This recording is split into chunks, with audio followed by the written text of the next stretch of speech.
It is a crippling and mysterious disease that makes everyday life a minefield for some 5 million Americans. OCD, or obsessive compulsive disorder.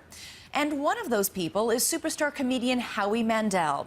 On stage, he makes millions of people laugh, but off stage, he can't shake hands with them, or touch a doorknob, or a glass, or even be with his own family at times.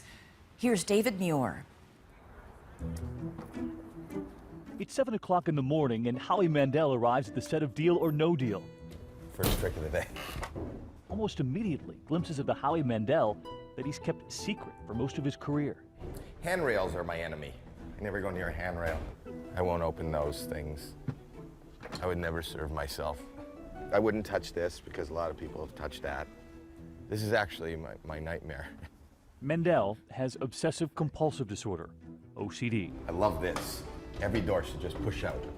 His obsession, germs, an obsession made famous with his trademark fist bump. And what's the difference between shaking the hand and the fist bump? In my mind, this is a petri dish. Otherwise, I would spend the day as I have in the past in my life in the men's room, rubbing and scrubbing and scalding. But as we were about to learn, Howie Mandel's OCD goes far beyond that fist bump. Off stage, it is all-consuming. Look, everything's brand new each day. That's normally how a workstation looks. Look at my stuff. It's all brand new, not touched. Even Mandel's trademark bald head is this way by choice. This feels so streamlined and so clean.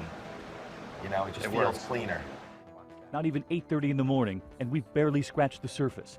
Mandel has written a new book called Here's the Deal, Don't Touch Me, revealing his at times crippling struggle with OCD. It's uncomfortable, and it's hard, and it's somewhat embarrassing.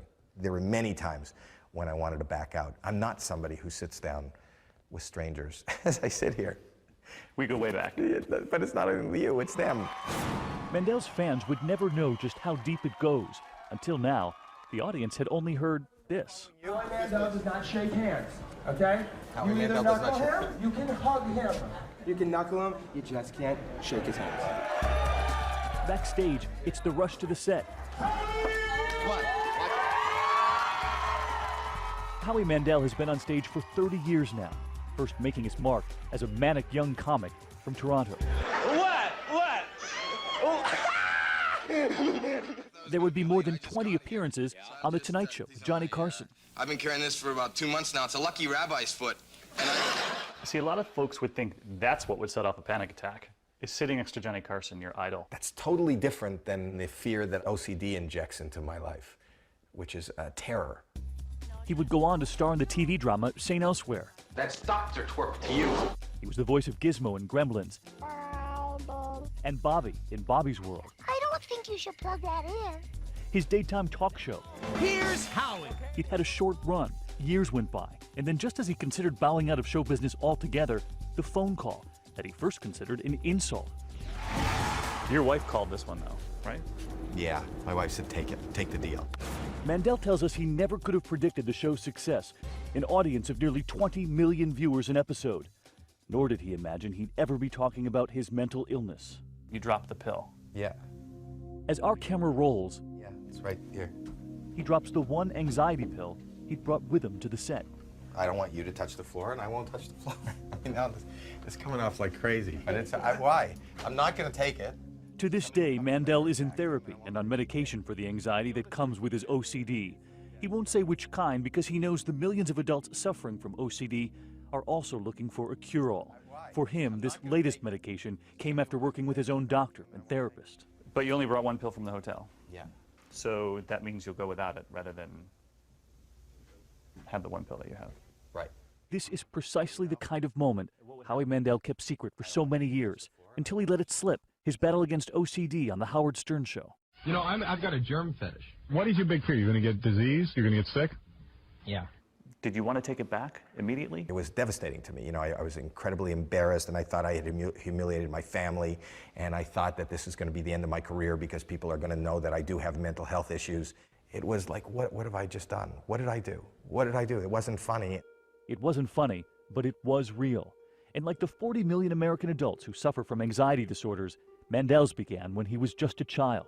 he remembers as far back as 6 years old. They would make fun of me because I couldn't tie my shoes. Well, I could, but I didn't want to touch it. But I don't want to say I'm afraid to touch it because it's dirty, so I didn't. The battle in his mind was constant. I had like a fight going on inside. Like I got to wash my hands, or I feel filthy, or I haven't spent enough time in the shower, or there's something still crawling on me. There wasn't really a point in living anymore. Mandel is aware of the children we've reported on here after documenting their struggle with OCD for more than a year. Their own fears of germs had become debilitating. Like Bridget, afraid of germs from her own family, unable to sit on the same couch as her mother. Oh, don't. Okay. There was Michelle, who spent hours in her shower under the scalding water. I pulled her out of the shower and she just sat on the floor and rocked and crying. And there was Rocco, who begs his mother to reassure him every day that he won't get sick at school. Honey, I don't know what you're saying. I don't remember what I said about the day. You'll have a great day. Why do you do this? I said a couple things. Mandel sees himself in those children. He said he was an outcast in school, his humor out of bounds. Expelled from high school, he never finished. But he would find the stage a place for his comedy, and a young woman who found his brand of humor charming. 30 years later, she sits beside him as his wife, and both remember the title of his first featured act. Borderline psychotic. When you look back at that marquee, How did they know? Yeah, exactly. do you remember the first time you saw the rubber glove? Yes. I thought he was nuts. Like, but I thought it was hysterical. But even then, the rubber gloves were no joke, carrying them for more than his act. And you knew that at the time. We didn't know it was OCD then, but I did know that he took a lot of showers. He had certain rituals that he did, but I didn't know what it was. She also didn't know it would get worse. In describing what life is like, Mandel pointed us to the movie The Aviator.